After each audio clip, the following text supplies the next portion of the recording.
ಜೀನಾಗೆ ಸಂಪಾದಕತ್ವದಲ್ಲಿ ಜಿಎನ್ಎಸ್ news Sagar ಸುತ್ತದ ಆಚೆ ಈಚೆ ಸೋಮವಾರದ ನ್ಯೂಸ್ ಅಪ್ಡೇಟ್ಗೆ ತಮಗೆ ಸ್ವಾಗತ. ಮುಖ್ಯಾಂಶಗಳು: ವಿಜಯೇಂದ್ರ ಬಿಜೆಪಿ ರಾಜ್ಯಾಧ್ಯಕ್ಷರಾಗಿ ಮುಂದುವರಿಯುತ್ತಾರೆ. ಯತ್ನಾಳ್ ಭಾಷೆ ಸರಿಯಿಲ್ಲ, ಅವರ ಹೇಳಿಕೆಯಿಂದ ಪಕ್ಷ ಮತ್ತು ಕಾರ್ಯಕರ್ತರು ಮುಜುಗರ ಅನುಭವಿಸುತ್ತಿದ್ದಾರೆ. ದೆಹಲಿ ಹೈಕಮಾಂಡ್ ಭೇಟಿಗೆ ಯಾರೂ ಹೋಗಿಲ್ಲ, ಸೋಮಣ್ಣ ಅವರ ಗೃಹ ಕಚೇರಿ ಉದ್ಘಾಟನೆಗೆ ಹೋಗಿದ್ದಾರೆ. ಬಿಜೆಪಿ ರಾಜ್ಯಾಧ್ಯಕ್ಷರದ್ದು ಬಹುಮತದಾಯಿಕೆ ಅಲ್ಲ, ಸಹಮತದಾಯಿಕೆ ಮಾತ್ರ ಎಂದ ಮಾಜಿ ಸಚಿವ ಹರತಾಳು. ವಿವಿಧ ಬೇಡಿಕೆ ಈಡೇರಿಸಲು ಒತ್ತಾಯಿಸಿ ಗ್ರಾಮ ಆಡಳಿತಾಧಿಕಾರಿಗಳ ಅನಿರ್ದಿಷ್ಟಾವಧಿ ಮುಷ್ಕರ. ಸರ್ಕಾರ ಬೇಡಿಕೆ ತಕ್ಷಣ ಈಡೇರಿಸಲು ರಘುನಾಯ್ಕ್ ಇನ್ನಿತರರ ಒತ್ತಾಯ. ಪೌರಾಯುಕ್ತರ ನೇತೃತ್ವದಲ್ಲಿ ನೆಹರು ಮೈದಾನದ ಹೈಮಾಸ್ ವಿದ್ಯುತ್ ದೀಪಗಳ ಉದ್ಘಾಟನೆ. ಈಗ ಸುದ್ದಿಯ ವಿವರ. ಬಿಜೆಪಿ ರಾಜ್ಯಾಧ್ಯಕ್ಷರ ಆಯ್ಕೆ ಬಹುಮತದೊಂದಿಗೆ ನಡೆಯುವುದಿಲ್ಲ, ಎಲ್ಲರ ಸಹಮತದೊಂದಿಗೆ ನಡೆಯುತ್ತಿದೆ. ನನ್ನ ರಾಜಕೀಯ ಅನುಭವದ ಪ್ರಕಾರ ಬಿವೈ ವಿಜಯೇಂದ್ರ ರಾಜ್ಯಾಧ್ಯಕ್ಷರಾಗಿ ಮುಂದುವರಿಯುವ ಸಾಧ್ಯತೆ ಇದೆ ಎಂದು ಮಾಜಿ ಸಚಿವ ಹಾಗೂ ಬಿಜೆಪಿ ರಾಜ್ಯ ಉಪಾಧ್ಯಕ್ಷ ಹರತಾಳು ಹಾಲಪ್ಪ ತಿಳಿಸಿದರು. ಸಾಗರದ ಭದ್ರಕಾಳಿ ಸಭಾಭವನದ ಖಾಸಗಿ ಕಾರ್ಯಕ್ರಮದಲ್ಲಿ ಸೋಮವಾರ ಪಾಲ್ಗೊಂಡು ಮಾಧ್ಯಮ ಪ್ರತಿನಿಧಿಗಳ ಜೊತೆ ಮಾತನಾಡಿರುವ ಅವರು, ಯಾರು ಕರೆಸಿಲ್ಲ. ಡೆಲ್ಲಿಗೆ ಹೋಗಿರೋದು ವಿಜೇಂದ್ರ ಅವರು ಪ್ರಯಾಗ್ರಾಜಿಗೆ ಹೋಗ್ತಾ ಇದ್ದಾರೆ. ಪ್ರಯಾಗ್ರಾಜಿಗೆ ಹೋಗ್ತಾ ಇದ್ದಾರೆ ಕುಂಭಮೇಳಕ್ಕೆ. ಡೆಲ್ಲಿ ಹೋಗಿದ್ದಾರೆ. ಸಹಜವಾಗಿ ಒಂದು ರಾಜ್ಯದ ಅಧ್ಯಕ್ಷರು, ಪಕ್ಷದ ಅಧ್ಯಕ್ಷರಾಗಿ ಸಂಬಂಧಪಟ್ಟವರು ಯಾರು ಸಿಕ್ಕಿದರೆ ನೋಡೋಂಥದ್ದು ಒಂದು ಸಹಜ ಪ್ರಕ್ರಿಯೆ. ಇನ್ನೊಂದು, ಭಿನ್ನಮತೀಯರು ಡೆಲ್ಲಿಗೆಲ್ಲ ಹೋಗ್ತಾ ಇದ್ದಾರೆ. ಮತ್ತೊಮ್ಮೆ ಇವತ್ತೆಲ್ಲ ಸೋಮಣ್ಣ ಮನೆಯಲ್ಲಿ ಸಭೆ ಅಂತೆಲ್ಲ ಬರ್ತಾಯಿದೆ. ಅದು ಹಾಗಲ್ಲ. ಸೋಮಣ್ಣ ಅವರು ಇವತ್ತು ಕ್ವಾರ್ಟರ್ಸ್ ಪೂಜೆ ಮಾಡ್ತಾರೆ. ಮಂತ್ರಿ ಆಗಿದ್ದಕ್ಕಾಗಿ ಕೇಂದ್ರದಲ್ಲಿ ರೈಲ್ವೆ ರಾಜ್ಯ ಸಚಿವರ ರೆಸಿಡೆನ್ಸಿ ಮನೆ, ಅದನ್ನು ಇವತ್ತು ಪೂಜೆ ಮಾಡ್ತಾ ಇದ್ದಾರೆ. ಅದಕ್ಕೆಲ್ಲರೂ ಹೋಗ್ತಾ ಇದ್ದಾರೆ. ನಾನು ಹೋಗಬೇಕಾಗಿತ್ತು. ನಾನು ಇಲ್ಲಿ ಊರಲ್ಲಿ ಭಾಳ ಕಾರ್ಯಕ್ರಮ ಇದ್ದರಿಂದ ಹೋಗಿಲ್ಲ. ಇದಿಷ್ಟು ಕಾರ್ಯಕ್ರಮ, ಇದಿಷ್ಟು ಡೆಲ್ಲಿಗೆಲ್ಲ ಹೋಗ್ತಿರೋದು ಹಿನ್ನೆಲೆ. ಇಲ್ಲಿ ನಮ್ಮ ಪಕ್ಷದ ಪ್ರಮುಖರು, ಸೋಮಣ್ಣವ್ರ ಹಿತೈಷಿಗಳು ಎಲ್ಲ ಹೋಗ್ತಾರೆ. ನಾನು ಹೋಗಬೇಕಾಗಿತ್ತು. ನಾನು ಪ್ಲ್ಯಾನ್ ಸರಿ ಮಾಡ್ಕೊಂಡಿಲ್ಲ. ಮತ್ತು ಇಲ್ಲಿ ನಿನ್ನೆ ಮತ್ತು ಇವತ್ತು ಭಾಳ ಕಾರ್ಯಕ್ರಮಗಳು ಬಂದಿದೆ. ಇಷ್ಟೇ. ಡೆಲ್ಲಿಗೆ ಎಲ್ಲರೂ ಧಾವಿಸಿದ್ದಾರೆ, ಹೋಗಿದ್ದಾರೆ. ಡೆಲ್ಲಿಯವರು ಇದೆಲ್ಲವನ್ನು ಗಮನಿಸಿದ್ದಾರೆ. ನಮ್ಮ ಪಕ್ಷ ವಿದ್ಯಮಾನಗಳು ಅದೆಲ್ಲದಕ್ಕೂ ತಂಡ ಅಂತಿಲ್ಲ. ಸೋಮಣ್ಣನ ಮನೆಗೆ ಹೋಗ್ತಿರೋರು ಅವ್ರ ಹಿತೈಷಿಗಳು ಎಲ್ಲರೂ ಹೋಗ್ತಾರೆ. ಬಿ ಜೆ ಪಿಯವರೆಲ್ಲ ಹೋಗ್ತಾರೆ. ಬಿ ಜೆ ಪಿ ಏತರೂ 4 ಜನ ಹೋಗ್ತಾರೆ ಸೋಮಣ್ಣನ ಮನೆ, ಸೋಮಣ್ಣ ಅವ್ರ ಮನೆಗೆ ಹೋಗ್ತಾರೆ ಕ್ವಾರ್ಟರ್ಸು ಪೂಜೆ. ಹಾಗಾಗಿ ಅದಕ್ಕೆ ಬಣದವ್ರು ಹೋಗ್ತಾರೆ ಅಂದರೆ ಅದು ಸಮಂಜಸ ಅಲ್ಲ. ಅವರು ಕೆಲವರು ಹೇಳ್ಕೊತಾರೆ, ಇವತ್ತು ಡೆಲ್ಲಿ ಹೋಗ್ತೀವಿ ಅಂತ ಹೇಳ್ತಾರೆ, ಸೋಮಣ್ಣನ ಮನೆಗೆ ಇದ್ರು ಅಂತ ಹೇಳ್ತಾ ಇಲ್ಲ ಯಾರು. ಅದು ತಮಗೂ ಕೂಡ ಒಂಥರ ಹೌದೇನೋ, ಗುಂಪುಗಳು ಹೋಗ್ತಾ ಇದ್ದಾವೆ ಅಥವಾ ಕರೆಸಿದ್ದಾರೆ ಹೈಕಮಾಂಡಲ್ಲಿ ಎಲ್ಲ ವಿಷಯಗಳನ್ನು ಅಧ್ಯಯನ ಮಾಡಿದ್ದಾರೆ, ತಿಳ್ಕೊಂಡಿದ್ದಾರೆ, ಮಾಹಿತಿ ಇದೆ, ಮಾಡ್ತೀವಿ. ಇಲ್ಲಿ ತಟಸ್ಥ ಗುಂಪು, ವಿಜೇಂದ್ರ ಗುಂಪು ಅಂತಿಲ್ಲ. ಎಲ್ಲರೂ ಬಿ ಜೆ ಪಿಯವರು. ನಾವು ಒಳ್ಳೆಯದಾಗ್ತದೆ. ಆದರೆ ಯತ್ನಾಳ್ ಮತ್ತು ಅವರ ಸ್ನೇಹಿತರು ಬಳಸೋ ಭಾಷೆ ಸರಿಯಿಲ್ಲ. ಯಡಿಯೂರಪ್ಪನವ್ರ ಬಗ್ಗೆ ಮಾತಾಡೋದು ಸರಿಯಲ್ಲ.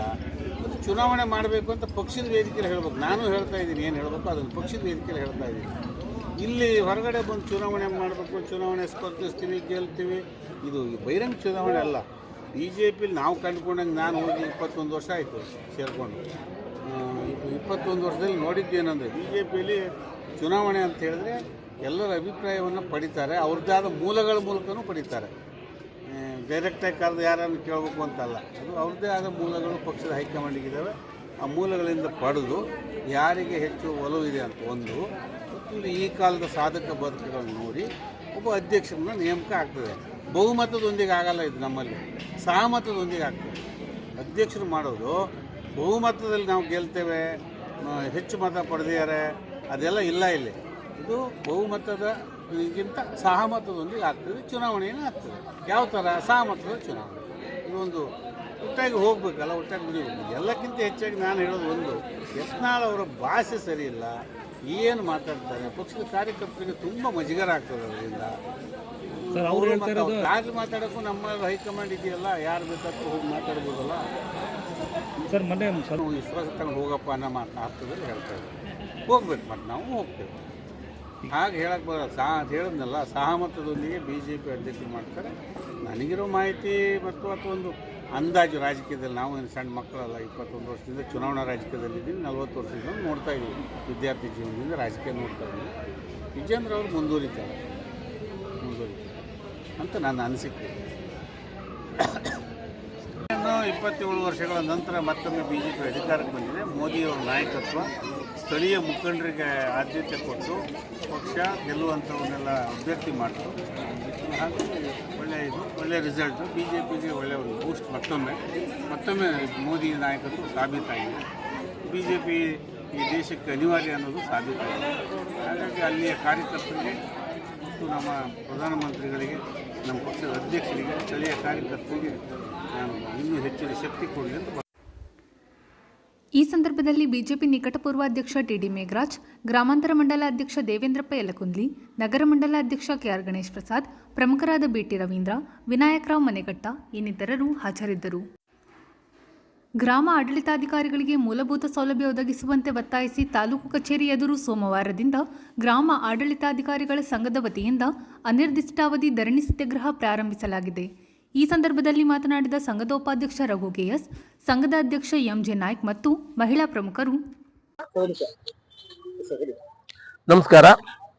ಕರ್ನಾಟಕ ರಾಜ್ಯ ಗ್ರಾಮ ಆಡಳಿತ ಅಧಿಕಾರಿಗಳ ಕೇಂದ್ರ ಸಂಘ ಬೆಂಗಳೂರು ಇವರು ಈ ದಿನ ಕರ್ನಾಟಕದ ರಾಜ್ಯದಾದ್ಯಂತ ಇರತಕ್ಕಂಥ ಎಲ್ಲ ಗ್ರಾಮ ಆಡಳಿತ ಅಧಿಕಾರಿಗಳ ಮುಷ್ಕರಕ್ಕೆ ಕರೆ ಕೊಟ್ಟಿರ್ತಾರೆ. ಈ ಮುಷ್ಕರದ ಹಿನ್ನೆಲೆ ಈ ಹಿಂದೆ ನಾವು ಒಂದು ಮುಷ್ಕರವನ್ನು ಮಾಡಿ ಕೆಲವೊಂದು ಬೇಡಿಕೆಗಳನ್ನ ಸರ್ಕಾರದ ಜೊತೆಗೆ ಚರ್ಚೆ ಮಾಡಿ ನಮ್ಮ ಗೌರವಾನ್ವಿತ ಮಾನ್ಯ ಕಂದಾಯ ಸಚಿವರಾಗಿರ್ತಕ್ಕಂಥ ಶ್ರೀಯುತ ಅವರು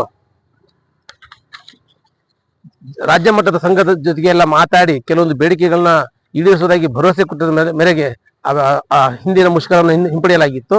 ಆದ್ರೆ ಅಲ್ಲಿಂದ ಈವರೆಗೂ ಯಾವುದೇ ರೀತಿಯ ಬೇಡಿಕೆಗಳನ್ನು ಈಡೇರಿಸದೆ ಮತ್ತೆ ಕೆಲಸದ ಒತ್ತಡವನ್ನು ಅಧಿಕ ಮಾಡ್ತಾ ಇರೋದ್ರಿಂದ ಹಾಗೂ ಹೊಸದಾಗಿ ಪೌತಿ ಖಾತೆ ಆಂದೋಲನವನ್ನು ಸೇರಿಸ್ತಾ ಇರೋದ್ರಿಂದ ಅವೆಲ್ಲವೂ ತುಂಬಾ ತಾಂತ್ರಿಕವಾಗಿ ಕೆಲಸ ಮಾಡೋದ್ರಲ್ಲಿ ತುಂಬಾ ಒತ್ತಡ ಬರ್ತಾ ಇರೋದ್ರಿಂದ ಅದನ್ನೆಲ್ಲ ಸಂಪೂರ್ಣವಾಗಿ ನಿರಾಕರಿಸಿ ಮತ್ತೆ ಸಂಘದ ರಾಜ್ಯಾಧ್ಯಕ್ಷರು ಮತ್ತೊಮ್ಮೆ ಮುಷ್ಕರಕ್ಕೆ ಕರೆ ಕೊಟ್ಟಿರೋ ಪ್ರಯುಕ್ತ ಈ ದಿನ 10/2/2025 ತಾರೀಕು ಸಾಗರ ತಾಲೂಕು ಗ್ರಾಮಾಡಳಿತ ಅಧಿಕಾರಿಗಳ ಸಂಘ ಸಾಗರ ತಾಲೂಕು ಶಾಖೆ ಆದ ನಾವು ಈ ದಿನ ಅನಿರ್ದಿಷ್ಟ ಕಾಲಾವಧಿಯವರೆಗಿನ ಮುಷ್ಕರವನ್ನು ಹಮ್ಮಿಕೊಂಡಿರ್ತೀವಿ. ಇದರಲ್ಲಿ ನಮ್ಮ ಬಹಳ ಪ್ರಮುಖವಾದ ಬೇಡಿಕೆಗಳು ಅಂತಂದ್ರೆ, ನಮಗೆ ಯಾವುದೇ ಸೌಲಭ್ಯಗಳನ್ನ ಕೊಡದೆ ನಮ್ಮ ಮೊಬೈಲ್ನಲ್ಲೇನೆ ಯಾವುದೇ ಡಾಟಾಗಳನ್ನು ಕೊಡದೇನೆ ನಮ್ಮ ಮೊಬೈಲ್ನೇ ಪ್ರತಿಯೊಂದು ಕೆಲಸನೂ ಮಾಡ್ಲಿಕ್ಕೆ ಹೇಳ್ತಾ ಇದ್ದಾರೆ. ನಾವು ಅತ್ಯಂತ ಶ್ರಮ ವಹಿಸಿ ಸಾರ್ವಜನಿಕರಿಗೆ ತೊಂದರೆ ಆಗದೇ ಇರೋ ರೀತಿ ತುಂಬಾ ಕಷ್ಟಪಟ್ಟು ಆಧಾರ್ ಸೀಡಿಂಗ್ ಅನ್ನ ಕೆಲಸಗಳಾಗ್ಲಿ, ಲ್ಯಾಂಡ್ ಬೀಟಿಂಗ್ ಕೆಲಸಗಳಾಗಿರ್ಲಿ, ಹಾಗೂ 1 to 5 ಮಾಡ್ತಕ್ಕಂಥ ಪುಡಿ ಕೆಲಸಗಳನ್ನಾಗಿರ್ಲಿ, ಹಾಗೂ ಸಕಾಲದಲ್ಲಿರ್ತಕ್ಕಂಥ ಪ್ರತಿದಿನ ಬರ್ತಕ್ಕಂಥ ಕೆಲಸಗಳನ್ನ ಮಾಡ್ಕೊತಾ ಎಷ್ಟೇ ಕೆಲಸದ ಒತ್ತಡ ಇದ್ರೂ ಸಹ ನಾವು ರ್ಯಾಂಕಿಂಗ್ ನಲ್ಲಿ ಅತ್ಯುತ್ತಮ ಸ್ಥಾನದಲ್ಲಿ ಮಾಡ್ಕೊಂಡು ಬರ್ತಾ ಇದ್ದೀವಿ. ಇವೆಲ್ಲವೂ ನಮಗೆ ತುಂಬಾ ಮಾನಸಿಕ ಒತ್ತಡ ಮತ್ತೆ ಹಿಂಸೆಗಳಾಗ್ತಾ ಇದಾವೆ. ಯಾವುದೇ ಕೆಲಸಕ್ಕೂ ಸಹ ಸಮಯವನ್ನ ಕೊಡದೇನೆ ಸಮಯದ ಅಭಾವದಲ್ಲೇ ಕೆಲಸನ ರ್ಯಾಂಕಿಂಗ್ ಶೈಲಿಯಲ್ಲಿ ಮಾಡುವಂತ ಒಂದು ಒತ್ತಡ ಮತ್ತು ಪರಿಸ್ಥಿತಿಯನ್ನು ನಿರ್ಮಾಣ ಮಾಡ್ತಾ ಇರೋದ್ರಿಂದ ನಮಗೆ ಇದು ಆಗದೇ ಇರೋದ್ರಿಂದ ಈ ಸ್ಟ್ರೈಕ್ ಅನ್ನ ಇವತ್ತು ಕಾಲ್ ಫಾರ್ ಮಾಡಿದ್ದಾರೆ. ಹಾಗಾಗಿ ಎಲ್ಲ ಸರ್ಕಾರಿ ನೌಕರ ಸಂಘದವರು ನಮಗೆ ಇದ್ರ ಬಗ್ಗೆ ತಮ್ಮ ದೇಶದ ಬೆಂಬಲವನ್ನು ಸೂಚಿಸುತ್ತಾರೆ. ಹಾಗಾಗಿ ಈ ಒಂದು ಬೇಡಿಕೆ ಈಡೇರುವವರೆಗೂ ನಾವು ನಮ್ಮ ಎಲ್ಲರಿಗೂ ನಮಸ್ಕಾರ. ನನ್ನ ಹೆಸರು ರಘು ಕೆಎಸ್ ಅಂತ ಹೇಳ್ಬಿಟ್ಟು ಗ್ರಾಮ ಲೆಕ್ಕಾಧಿಕಾರಿಗಳ ಸಾಗರ ಶಾಖೆ ಸಂಘದ ಉಪಾಧ್ಯಕ್ಷ ನಾನು. ಈ ದಿನ ಕರ್ನಾಟಕ ರಾಜ್ಯ ಗ್ರಾಮ ಆಡಳಿತಾಧಿಕಾರಿಗಳ ಕೇಂದ್ರ ಸಂಘ ಬೆಂಗಳೂರು ಇವರ ಒಂದು ಕರೆಯ ಮೇರೆಗೆ ರಾಜ್ಯ ಕಾರ್ಯಕಾರಿಣಿ ಸಭೆಯ ನಿರ್ಣಯದಂತೆ ಈ ದಿನ ನಾವು ಎಲ್ಲರೂ ಶಾಂತಿಯುತವಾಗಿ ಒಂದು ಮುಷ್ಕರವನ್ನ ಕೈಗೊಂಡಿದ್ದೀವಿ. ಕಾರಣ ಇಷ್ಟೇ, ಒಬ್ಬ ಗ್ರಾಮ ಆಡಳಿತಾಧಿಕಾರಿಗೆ ಇವತ್ತು ಎಷ್ಟು ಕೆಲಸ ಇದಾವೆ ಅಂದ್ರೆ ನಂಗೆ ಗೊತ್ತಿದಂಗೆ 21 ಆ್ಯಪ್ ಅಲ್ಲಿ ನಾವು ವರ್ಕ್ ಮಾಡ್ತಾ ಇದ್ದೀವಿ. 21 ಆ್ಯಪ್ ಅಲ್ಲಿ ವರ್ಕ್ ಮಾಡ್ತಾ ಇದೀವಿ. ಆಮೇಲೆ ನಮ್ಮ ಸಾಗರ ತಾಲೂಕಿಗೆ ಸಂಬಂಧಪಟ್ಟಂತೆ ಅಂತ ಹೇಳೋದಾದ್ರೆ 37 ಸರ್ಕಲ್ ಇದೆ, 22 ಜನ ಕೆಲಸ ಮಾಡ್ತಾ ಇದೀವಿ. ಕೆಲಸ ಯಾವುದೂ ಕಡಿಮೆ ಆಗಿಲ್ಲ, ಕೆಲಸ ಎಲ್ಲದೂ ಜಾಸ್ತಿನೇ ಇರೋದು.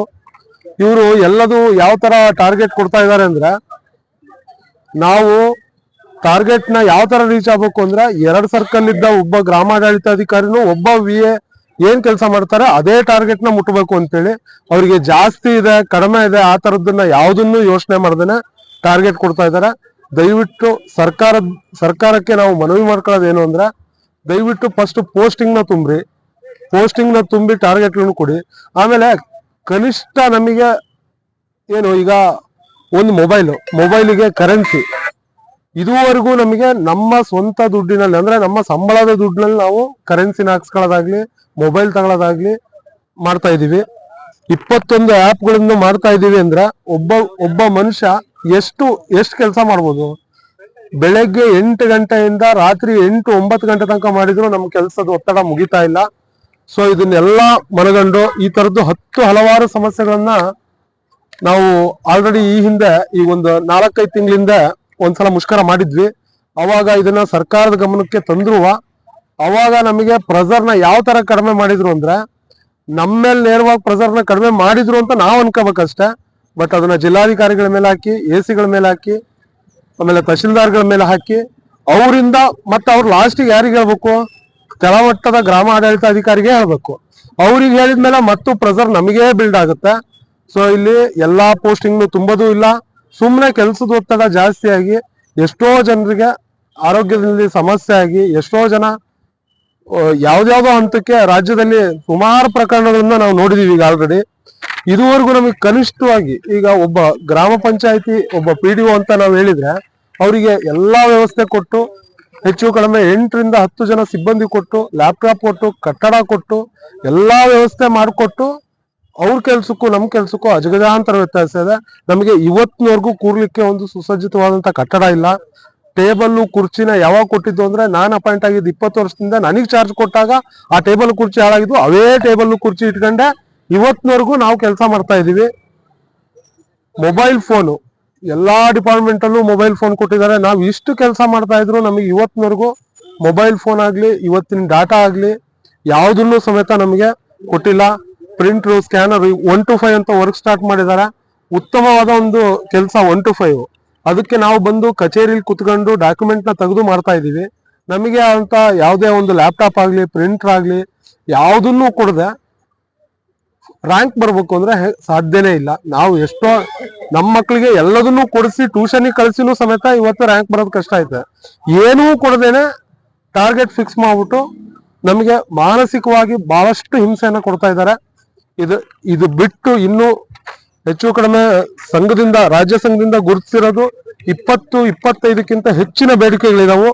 ಈ ರ್ಯಾಂಕಿಂಗ್ ವ್ಯವಸ್ಥೆನ ಮೊದಲು ತೆಗೆದುಹಾಕ್ಬೇಕು. ಮಾಮೂಲಿ ಕೆಲಸ ಇವತ್ತು ಕೆಲಸ ಇನ್ನೊಂದು ತಿಂಗಳಿಗೆ ಮುಗಿಸಿ ಕಂದಾಯ ಇಲಾಖೆಯನ್ನು ಬಾಗ್ಲಕೊಂಡು ಹೋಗಲ್ಲ ನಾವು. ನಾವು ಮನುಷ್ಯರೇ, ನಮಗೆ ಎಷ್ಟು ಮಾಡಕ್ ಸಾಧ್ಯ ಅಷ್ಟೇ ಮಾಡಕ್ ಸಾಧ್ಯ. ಆದ್ರೆ ಹೆಚ್ಚಿನ ಒತ್ತಡ ಹಾಕೋದ್ರಿಂದ ಇನ್ನು ನಮಗೆ ಬಹಳ ಮಾನಸಿಕವಾಗಿ ಹಿಂಸೆ ಆಗ್ತಾ ಇದೆ.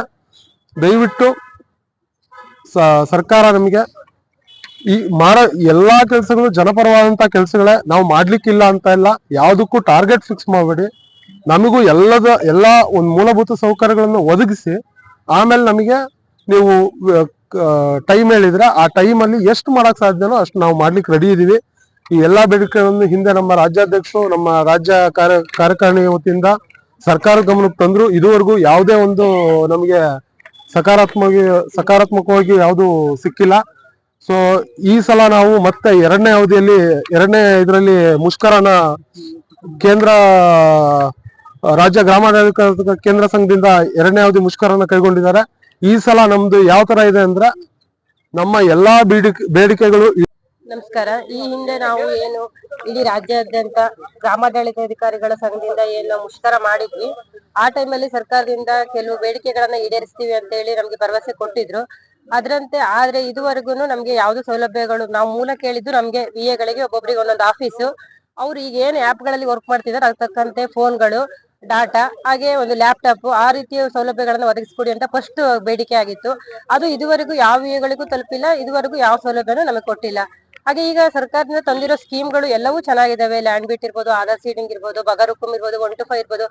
ನಾವು ಏನ್ ಮ್ಯಾನ್ಯುಯಲ್ ಆಗಿ ಮಾಡ್ತಿದ್ವಿ ಅದ್ರಿಗಿಂತನೂ ಇದ್ರಲ್ಲಿ ಸುಲಭ ಇರೋದು ನಿಜ. ಆದ್ರೆ ಇಬ್ಬಿಬ್ರು VA ಗಳು ಒಂದೇ VA ಇಬ್ಬಿಬ್ರು 2 ಸರ್ಕಲ್ 3 ಸರ್ಕಲ್ ಮಾಡ್ತಾ ಇರೋದ್ರಿಂದ ಆ ಕೆಲಸಗಳನ್ನ ಟಾರ್ಗೆಟ್ ಕೊಟ್ಟು ಮಾಡ್ಸಕ್ಕೆ ಆಗಲ್ಲ. ಒಂದ್ ಆಪ್ ಆದ್ಮೇಲೆ ಮತ್ತೊಂದು ಆಪ್ ಹೀಗೆ ಬಿಡ್ತಾ ಹೋದ್ರೆ ಅದ್ರಲ್ಲಿ VA ಗಳು ಕೆಲಸ ಮಾಡಕ್ಕೆ ಈಸಿ ಆಗುತ್ತೆ. ಆ ಆಪ್ ಗಳಲ್ಲಿ ಮಾಡೋ ಅಂತ ಸೌಲಭ್ಯನ ಎಲ್ಲಾ VA ಗಳಿಗೆ ಒದಗಿಸ್ಬೇಕು ಅನ್ನೋದು ನನ್ನ ಆಸೆ. ಆಗ್ತಾರೆ ಬೇರೆ ಬೇರೆ ಡಿಸ್ಟಿಕ್ ಅಲ್ಲಿ. 5 ವರ್ಷ ಮುಗಿದ ತಕ್ಷಣ ಅವರವರ ಸ್ವಂತ ಜಿಲ್ಲೆಗೆ ಹೋಗೋಕೆ ರೂಲ್ 6 ಅಲ್ಲಿ ಅವಕಾಶ ಇತ್ತು. ಆದ್ರೆ ಈಗ VA ಗಳಿಗೆ ಅವಕಾಶ ಇಲ್ಲ. ಅಟ್ಲೀಸ್ಟ್ 5 ವರ್ಷ ಕಂಪ್ಲೀಟ್ ಆದ್ಮೇಲೆ ಆದ್ರೂ ಅವ್ರವ್ರ ಜಿಲ್ಲೆಗಳಿಗೆ ಹೋಗಕ್ಕೆ ಅವಕಾಶ ಬೇಕು. ಅವ್ರ ಫ್ಯಾಮಿಲಿ ಜೊತೆ ಅವರಿಗೆ ವರ್ಕ್ ಮಾಡೋಕೆ ಅವಕಾಶ ಸಿಗ್ಬೇಕು. ಹಾಗಾಗಿ ಮುಂಚೆ ಇದ್ದ ರೂಲ್ಸ್ ನ ಈಗ ತರಬೇಕು, ಅವರಿಗೆ ಅವ್ರವ್ರ ಜಿಲ್ಲೆಗೆ ಹೋಗಕ್ಕೆ ಅವಕಾಶ ಮಾಡ್ಕೊಡ್ಬೇಕು ಅಂತ ನಾನು ಕೇಳ್ಕೊತೀನಿ. ಹಾಗೆ ನಮಗೆ ಮೇಯ್ನ್ ಆಗಿ ನಮಗೆ ಫಸ್ಟ್ ಏನ್ ನಾವು ಸೌಲಭ್ಯ ಕೇಳಿದ್ವಿ ಅದೇ ಸೌಲಭ್ಯಗಳನ್ನ ನಮಗೆ ಸಕಾಲದಲ್ಲಿ ಕೊಟ್ರೆ ಅವರು ಬಯಸಿದಂತೆಯೇ ವರ್ಕ್ ಲೋಡ್ ಕಮ್ಮಿ ಆಗುತ್ತೆ. ಹಾಗೆ ಸಂಘದ ಕಾರ್ಯದರ್ಶಿ ಹುಸೇನಿ ಕಟ್ಟಿಮನಿ, ರಾಘವೇಂದ್ರ, ಅರ್ಚನಾ, ರಾಘವೇಂದ್ರ, ಬೀರಪ್ಪ, ಮಧು, ಅಫ್ಸಾನಾ, ನಂದೀಶ್, ರವಿಚಂದ್ರ, ಗೌತಮಿ ಇನ್ನಿತರರು ಹಾಜರಿದ್ದರು. ಸುಮಾರು 9 ಲಕ್ಷ ರೂಪಾಯಿ ವೆಚ್ಚದಲ್ಲಿ ನಗರದ ಬೇರೆ ಬೇರೆ ಭಾಗಗಳಲ್ಲಿ ಹೈಮಾಸ್ಕ್ ವಿದ್ಯುತ್ ದೀಪಗಳನ್ನು ಶಾಸಕರ ಸೂಚನೆ ಮೇರೆಗೆ ಅಳವಡಿಸಲಾಗಿದೆ ಎಂದು ಪೌರಾಯುಕ್ತ ಎಚ್.ಕೆ. ನಾಗಪ್ಪ ತಿಳಿಸಿದರು. ಸಾಗರದ ನೆಹರು ಮೈದಾನದಲ್ಲಿ ಭಾನುವಾರ ನಗರಸಭೆ ವತಿಯಿಂದ ಅಳವಡಿಸಲಾಗಿದ್ದ 3 ಹೈಮಾಸ್ಕ್ ವಿದ್ಯುತ್ ದೀಪಗಳ ಉದ್ಘಾಟನಾ ಕಾರ್ಯಕ್ರಮದಲ್ಲಿ ಪಾಲ್ಗೊಂಡು ಅವರು ಮಾತನಾಡುತ್ತಿದ್ದರು. ಆ ರಂಗಮಂದಿರದಲ್ಲಿ ಪ್ರಮುಖ ಅಂಶನೇ ಬಾಲಕರಿಗೆ ಮತ್ತು ಮಹಿಳೆಯರು, ಅಂದರೆ ವಾಕಿಂಗ್ ಅನ್ನೋದಕ್ಕಿಂತನೂ ಅದರ ಉದ್ದೇಶ ನಮ್ಮದು ಬಾಲಕಿಯರ ವಿಚಾರನೂ ಅದರಲ್ಲಿ ಇರೋದ್ರಿಂದ ಅದನ್ನು ಫಸ್ಟು ಗೋಪಾಲಕೃಷ್ಣ ಸರ್ ಹೇಳಿದ್ದೇ ಅದು. ಫಸ್ಟು ಮಕ್ಕಳಿಗೆ, ಹೆಣ್ಣು ಮಕ್ಕಳಿಗೆ ಬಟ್ಟೆ ಬದಲಾಯಿಸಬೇಕು, ಶೌಚಾಲಯ ಅದಕ್ಕೆ ಮೊದಲ ಆದ್ಯತೆ ಅವಕಾಶ ಇದ್ದು ಮಾಡಬೇಕು ಅಂತ ಹೇಳಿದಕ್ಕೆ ನಾವು ಇದೆಲ್ಲ ಪ್ರಾಜೆಕ್ಟ್ ಮಾಡ್ಕೊಂಡಿದ್ದೀವಿ, ಮಾಡ್ತೀವಿ. ತಾವುಗಳು ಇದ್ದಾವೆ ಅದನ್ನು ಬಂದು ಶೀಘ್ರದಲ್ಲಿ ಆ ಕಾಮಗಾರಿಯನ್ನು ಶಂಕುಸ್ಥಾಪನೆ ಮಾಡಿ ಬೇಗ ಈ ವರ್ಷದ ಜೂನಲ್ಲಿ ಮಳೆಗಾಲ ಬರೋದ್ರೊಳಗೆ ನಾಗಪ್ಪನವ್ರಿಗೆ ಏನೇನು ಹೇಳಿದ್ರು ಅದೆಲ್ಲ ಕಾಮಗಾರಿಗಳು ಮೊದಲ ಹಂತದಲ್ಲಿ ಮಾಡಿಕೊಡ್ತಾರೆ ಸಾಹೇಬರು. ಇವತ್ತು ಸಾಹೇಬ್ರಿಗೆ ಇರಬೇಕಿತ್ತು, ಎಲ್ಲರೂ ಸೇರಿ ಆ ಕಾಮಗಾರಿಗೆ ಚಾಲನೆ ಕೊಡೋ ದಿನ ತುಂಬ ನೀವೆಲ್ಲ ಇಲ್ಲಿರ ಬಂಧುಗಳು ಸೇರಿ ಮಾಡೋಣ. ಹಾಗೇನೆ ನಮ್ಮೆಲ್ಲ ಇವತ್ತು ಸುರೇಶ್ ಬಾಬಣ್ಣ, ಈ ಮಾರಿಕಾಂಬ ದೇವಿ, ಮಹಾಗಣಪತಿ ಆಶೀರ್ವಾದದಿಂದ ಈ ನಮ್ಮ 31 ವಾರ್ಡು ಬೆಳಕಿನ ಹಾದಿಯಲ್ಲಿ ಹೋಗಿ. ಈ ಸಂದರ್ಭದಲ್ಲಿ ನಗರಸಭಾ ಸದಸ್ಯರಾದ ಮಧುಮಾಲತಿ, ಸೈಯದ್ ಜಾಕಿರ್, ಲಲಿತಮ್ಮ, ಸುರೇಶ್ ಬಾಬು, ರವಿಕುಮಾರ್, ವಾಯು ವಿಹಾರಿಗಳ ಸಂಘದ ಪ್ರಮುಖರು ಹಾಜರಿದ್ದರು. ಇದು ಸೋಮವಾರದ ಸಮಗ್ರ ಸುದ್ದಿ. ನಿರಂತರ ಸುದ್ದಿಗಾಗಿ ನೋಡ್ತಾ ಇರಿ GNS ನ್ಯೂಸ್. ನಮಸ್ಕಾರ.